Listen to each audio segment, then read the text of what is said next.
up your engine! Well, here's good news for your Corvette Stingray, guys. GM just announced that there is not going to be a price increase on the 2021 Corvette Stingray. The base price is $59,995 for the hardtop and $67,495 for the convertible. And another change is you don't have to buy the most expensive Z51 Performance model to get GM's magnetic ride control. You can get that on any of them as an option. You pay extra, but you don't have to buy the most expensive one to get that. I made a video last week about it. I was totally impressed by that magnetic ride control. And people know me, they say, oh, Scotty, you don't like GM. Well, they have a lot of quality control. They got a lot of problems. These Corvettes are special vehicles. They only make a handful of them. The magnetic ride control on that thing was truly amazing. Riding it down a highway, put it on the luxury one, which they called Touring. That was the Touring, I believe. It was actually a very smooth ride. Then when you flipped it to the Sports Performance mode, got a lot stiffer. They can make it so it's just like having a lightweight fluid so that it dampens really well and it's a smoother ride. But when you turn it on, the metal fragments in the fluid get stiff and it's like putting in a heavier weight oil. So it's much stiffer. And it did handle a lot better than it rode a lot rougher. So here you go, guys. You want a Corvette, but you want to have a babe next to you, right? Babes don't like riding in little buckets that bounce up and down sometimes. My wife hates sports cars for that reason. First time she ever rode in a Porsche, she said, I'm never getting another one of these things. They ride like a bucket. Now, that was 40-something years ago, and they ride better than they did then, but they're still ride like buckets. They're for racing around it, and they got a small wheelbase. But with that magnetic ride control in the Corvette, when you want to go to the drags later, you put it on the racing setup, and it really handles well. I gotta say, it's interesting technology. That's going to cost a fortune when it breaks. There's no arguing that, but you could have a car that a woman would ride in and not say, I'm never getting in that bucket of bolts again. It knocked all the fillings out of my teeth. Now, who knows if it's true or not, but some insider said that their impressive base price of the $59,995 was about $20,000 less than the cost of making this extremely sophisticated car. And yes, it's sophisticated.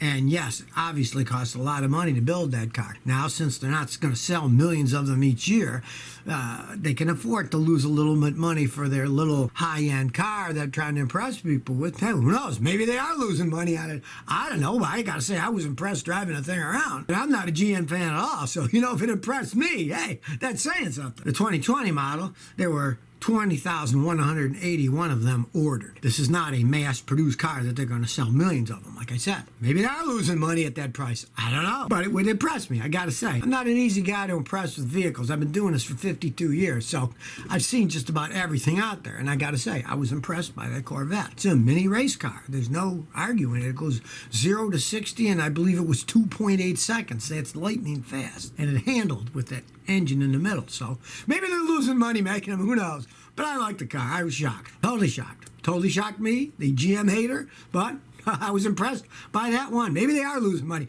Maybe they have to make their car so much better that they'll lose money on every single one of them they sell. I don't know. It's a start, though. But here we go with the science of the obvious. The Insurance Institute for Highway Safety, IIHS, has again found there's a strong correlation between the size of your vehicle and your odds of surviving a serious crash. Duh. The science of the obvious. No matter what, some of these people can claim to you that we can make small cars safe. You're just as safe in a small car as a big one. Blah.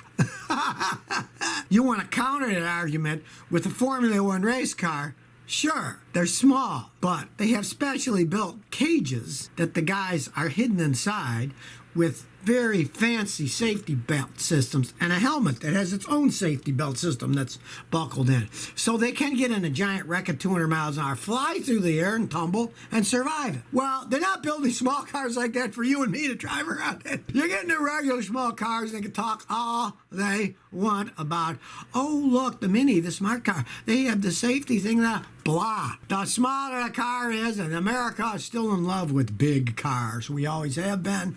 Big trucks, big SUVs, they're everywhere. And if you're driving a Mini or a smart car and one of those things hits you, good luck. That's only obvious physics on that one. This insurance rating company found that small mini cars made up 75% of the 20 models that had the highest death rate, while almost half of the 20 with the lowest fatality rates were luxury SUVs and trucks. What do you think? They're big. You're going to be safer inside big. Because today, the big ones have safety too. They have airbags and stuff in them. It's not like you're in a 65 Lincoln and you're going against a little car that has airbags and everything. The big cars and the big trucks, they have safety things in them too. They found out that drivers of mini cars are killed in crashes more than 5 times as often as drivers of large SUVs. The large ones, they have 15 occupant deaths per million. The mini cars have 82. Still, though, when you think about it, 82 out of a million people, that's a very small statistic. It's not like there's thousands of them. There's only 82 out of a million, but still, it's a lot worse than 15. If it's you, would you rather have the 15 out of a million or be the one with 82 out of a million? All right, here's some news for you Prius drivers or any hybrid car. All this virus, people losing their jobs, money can be tight, money can be really tight. Here's some ways you can save money as they age. Numero uno, those battery packs cost a fortune. You're going to spend well over $6,000 on most of them if you have to replace one with a brand new one. Now, normally they'll last 10 years or more, especially the Toyota Priuses. If they go bad and you want it to last another 10 years, if it goes bad after 10, 12 years, you got to buy a new one that costs a lot of money. Now, you have choices. To save money, you could replace it with a replacement pack, which has been remanufactured. Now, it's not going to last 10, 12 years. They usually give a 1 or 2 year warranty on them, but if you want to go shorter term, you can go it that way. But there's another thing a lot of people don't know that you can do. Now, over time, these batteries get dendrites. They grow. They start to short things out. If your battery is periodically cycled, can prevent a lot of those problems. Now, you can pay mechanics like me that has special equipment. It takes a few hours, and it rejuvenates it to quite some extent. If you have this rejuvenation done, it can often make your battery last twice as long. What if you did it and you got 20 years out of the battery instead of 10? Definitely be worth the fee that you're going to pay a mechanic to do this stuff. Now, the second thing a lot of people don't think about is they have very expensive catalytic converters in those. So you might think about getting one of those catalytic converter shields that you cover it up with so someone doesn't steal it. There's a company called Cat Security. Yeah, Cat Security, because they're catalytic converters. If you find out that your converter is $3,000 to $4,000 to replace it, somebody cuts it off to get pocket change from the recycling for the material that's inside them, you'll wish you had put one of those things on it so the people aren't going to come and steal it. Thieves are fast. They don't want something that's going to take a lot of time. Of course, any thief can bypass anything if they really want with a torch and stuff, but if you make it real hard, they're going to say, this one's too much bother. I'll go on to the next one. It's another way you can save money. You got a hybrid vehicle. Parts on hybrid vehicles cost more, so it's only better that you either take care of them, in the case of the giant battery, cover them up and make them more secure so some clown doesn't come and steal them. Well, if you were thinking about converting your car into an electric car, hey, you're in luck today. There's a company in England called Swindon Powertrain, and they have an EV, in quotes, crate engine for a conversion from gasoline or diesel to electric cars. It's a nice setup with the motor. It's got the side holes so you can put CV shafts in them. Pretty interesting design. And if you don't know much about electric cars, most of them don't have transmissions. Electric motors are very efficient, put out a lot of torque. So you don't need something to get them going and then shift the gears to go faster. So basically, the motor is a powertrain because it's a motor, and then part of it has the holes where the drive shafts go in. Basically, you're getting rid of the engine and the transmission with this one unit. And it only weighs a little over 110 pounds. And the entire package price is like $7,800. They're planning on selling to people who want to convert cars or you want to build your own electric car. Once you have